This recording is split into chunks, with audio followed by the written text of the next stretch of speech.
Now, the government is in the process of registering exporters, potential exporters, and products that can be exported so as to increasingly promote the export market in the country.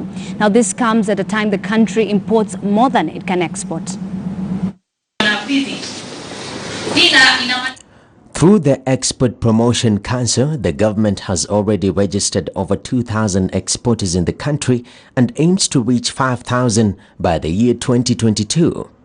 So we have to develop a database to ensure that we know our farmers, we know our exporters, we know who are these people who are participating in the market. And then the second one now is to know the products that can be promoted, because one of the biggest challenges in this export business is raising enough quantities.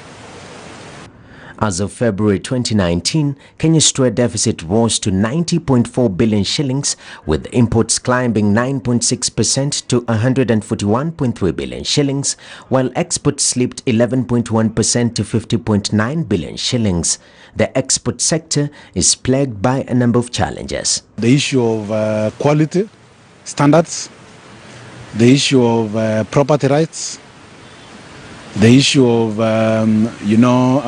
logistics now, because at the end of the day, there must be transporters, people who will carry the products to the market. The issue of branding and marketing,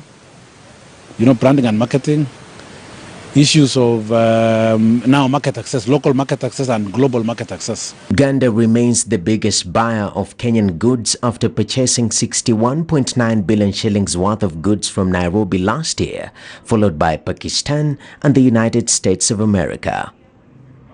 Noah Kipkemboi, KTN News.